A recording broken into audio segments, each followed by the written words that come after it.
Bonjour à tous et toutes et bienvenue au Good Morning Training. Nous sommes le 1er février 2019 et on commence le nouveau mois de trading tranquillement dans un marché qui est plutôt calme, qui salue plutôt bien les résultats des entreprises américaines. On n'a pas de panique, on a plutôt des bonnes nouvelles. On va faire le point avec tout ça. Donc, par contre, rapidement, je vous présente mon mois de janvier, là, définitif puisque nous sommes le 1er février que je n'ai pas encore passé de trade. J'attends un setup bien particulier qui pourra arriver aujourd'hui. Donc 208 trades, un profit factor supérieur à 7, ça veut dire que en moyenne, quand je perdais 1 euro, j'en gagnais 7. Donc c'est plutôt super bon. Je suis très très content. J'ai dépassé mes objectifs mensuels. Il faut que je fasse attention sur février de bien respecter mes objectifs mensuels parce qu'il y a quand même 2 jours de bourse en moins, ce qui n'est pas rien finalement, c'est 10%, 10% de l'activité en moins. Tout va bien pour le moment, donc trading zen, apaisé, sans prendre de risques. Alors c'est pas un trading exceptionnellement violent si j'ose dire, mais je pense qu'on peut tenir dans le trading que comme ça, à utiliser des gros leviers et compagnie. Bon, ça, ça va un moment, mais on finit toujours par sauter. J'ai jamais connu quelqu'un qui a pu tenir à long terme avec des leviers démentiels. Donc on va poser la question combien j'utilise en levier. Alors au grand maximum, je dis bien au grand maximum, je suis en train de calculer d'ailleurs, je suis en levier 4.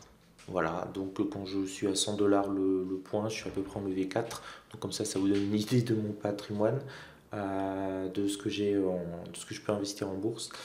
Euh, voilà, et généralement je suis plutôt en levier 1. Mais comme je fais pas mal d'opérations dans la journée, enfin beaucoup moins qu'avant parce que j'ai abaissé l'intensité, mais ça permet d'avoir un rendement extrêmement important. Bon, voilà, la régularité. Il reste plus que 11 mois. Voilà, j'ai quasiment fait 10% de l'année. Donc on va voir un petit peu moins de 11 mois. En fait, il reste 10 mois et demi puisqu'à partir du 15 décembre, j'arrête. Mais on va voir ce que cela donne. Ça ne tient qu'à moi. Voilà, je pense que c'est ce qu'il faut que vous disiez dans le trading. Les résultats ne tiennent absolument qu'à vous. Ça ne tient pas au broker, ça ne tient pas au marché. Ça tient qu'à vous et à essayer de conserver cette régularité la plus constante possible, quel que soit le type de marché. Voilà, ne pas vous laisser embarquer, exciter. C'est toujours de très mauvais conseils en bourse. On en revient donc sur le débriefing de la journée. Ah, j'ai perdu. Hop, voilà.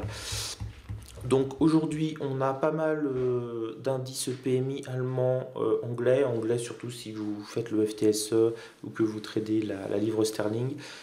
Pour les traders généraux, actions et surtout les indices, on a Bruxelles, l'inflation à 11 heures qui va être un petit peu regardée.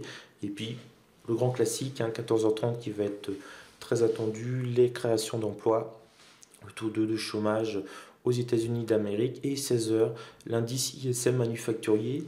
Vous avez aussi l'indice de confiance de l'Université du Michigan à 16 heures. Je vous le mets, mais il ne sert strictement à rien. Voilà, je vous le mets uniquement pour vous dire qu'il ne sert à rien parce qu'il est encore noté comme extrêmement important, rouge, sur beaucoup de sites internet qui n'ont finalement pas été mis à jour depuis plus de 10 ans. Il ne sert strictement à rien, plus personne ne le regarde. Au niveau des résultats, on a le résultat de Deutsche Bank. Alors les traders DAX, attention, hein, Deutsche Bank c'est très attendu. Est-ce qu'ils sont au bord de la faillite ou pas, hein. Donc c'est pas rien du tout. Et puis aux États-Unis, on va aller sur du chevron de l'ExxonMobil en avant-bourse, donc pétrolière, et puis Merck Company en T4 en après-bourse. Donc on reste dans le secteur pharmaceutique, pétrochimique, etc. Donc beaucoup plus d'impact sur le Dow Jones 30 que sur le Nasdaq. Hier, c'était la journée Nasdaq avec Facebook et compagnie. Alors, qu'est-ce qui s'est passé grosso modo sur nos petits indices? On en revient donc aux analyses un peu plus classiques. Donc, au-dessus des 25 000 points sur le Dow Jones 30, regardez, hein, je vous en avais parlé, la loi de Dow ici, je vous ai parlé que la loi de Dow commençait à s'appliquer. À partir de 24 500, je vous ai dit, ouh, la loi de Dow est bien partie. Et effectivement, on a repris presque un peu plus de 500 points. Donc là, L'intérêt de la journée, en plus, c'est le dernier jour de la semaine, c'est voir si le Dow Jones réussit à se maintenir au-dessus des 25 000 points, ce qui serait, sans prise de bénéfice, ce qui serait vraiment un signe fort du marché, comme quoi ils veulent continuer à monter. Pourquoi monter? On a des bons résultats des entreprises américaines. On a eu des tweets de Donald Trump rassurants sur l'accord commercial en disant vont certainement arriver après 10 ans de négociations.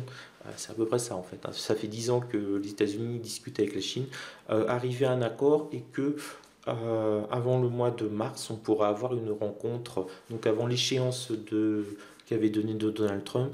Donc en mars ou un petit peu avant mars, on pourra avoir une rencontre des deux big boss, Trump et Xi, qui vont nous signer un accord. Donc il y a des chances qu'ils se rencontrent et que ce soit ce qu'on appelle un accord de dernière minute. C'est-à-dire c'est tellement complexe, ils sont peut-être résolus 90-95% de la problématique, ça bute sur 3-4 points, ils se rencontrent et ils se disent, bon mon gars, on a la journée, on sort et on a notre accord, et chacun devra à ce moment-là lâcher quelque chose pour que les deux, pour que les deux signent. C'est un peu le scénario attendu et pricé sur les marchés. Donc c'est pour ça qu'on a plutôt tendance à monter et que ça va bien. Le Nasdaq, lui, c'est plutôt sur les 7000 points que ça peut lui poser problème. Là, vous voyez, la loi de Dow, c'est aussi bien appliquée. La zone des 6660 que j'avais notée comme zone de rebond intéressante a parfaitement fonctionné.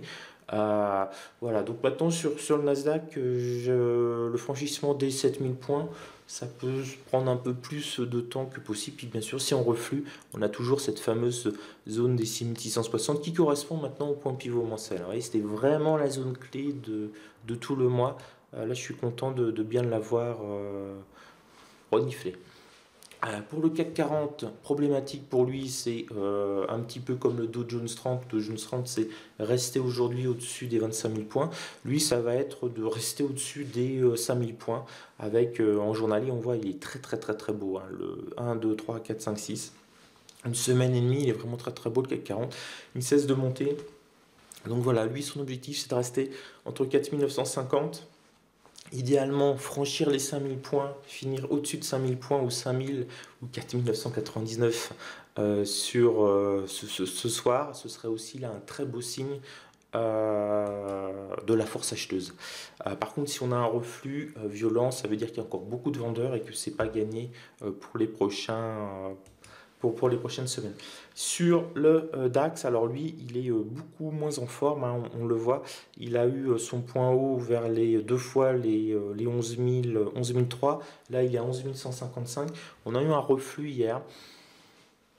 On a eu des chômages. On a eu des chiffres du chômage allemand qui étaient vraiment mauvais. Donc ça montre que l'économie allemande va pas bien. Là, on voit le DAX par rapport au CAC 40, par exemple. Là, on a une deuxième bougie rouge là, en construction. On voit que c'est un petit peu l'enfant malade de l'Europe. Donc c'est pas bon signe, hein, pour l'Europe, hein. Si la première économie européenne va mal, c'est pas bon signe, hein, j'allais dire à moyen terme, mais même aussi à court terme. Donc on va se battre, hein, battre sur le DAX. La question, c'est ça. C'est ce qu'il va réussir à préserver les 11 100. Est-ce qu'il va repasser au-dessus de 11 200? Idéalement, pour lui, il faudrait qu'il clôture sur cette zone-là. Vous voyez, le petit trait rouge là, les 11 236, 11 250 pour vraiment rester dans une dynamique extrêmement forte. Ça veut dire qu'il faut qu'il prenne 100 points. 100 points sur le DAX, là ça représente une hausse de plus 0,90. Là vous voyez, il est flat en ce moment, c'est loin d'être gagné. On a Deutsche Bank, hein, aujourd'hui, donc c'est le résultat de Deutsche Bank qui risque de faire énormément bouger notre DAX. On a senti la nervosité, les chiffres allemands de l'emploi étaient mauvais et on a une dégringolade continue qui a été très bas. On a été sur les 11 040, on s'est vraiment rapproché du niveau des 11 000 et on a remonté là on voyait toute la remontée là, on a remonté sur le DAX uniquement parce que les marchés américains se sont bien comportés. Donc si on résume, indice américain plutôt fort, Dow Jones, ça a l'air de bien fonctionner pour lui, Facebook, le Nasdaq qui a très très bien monté mais qui commence à arriver sur des zones, les 7000 points compliqués à franchir. Le CAC 40, s'il reste au-dessus de 5000 points, tout va bien.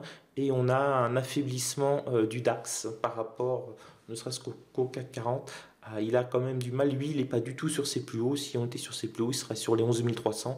Donc il lui manque près de 1,5% et tout va se jouer sur la fin de semaine avec le résultat de Deutsche Bank. Est-ce que ça va booster, il va rattraper son retard, ou est-ce qu'au contraire on va retomber à nouveau sur les plus bas d'hier et voir se rapprocher des 11 000.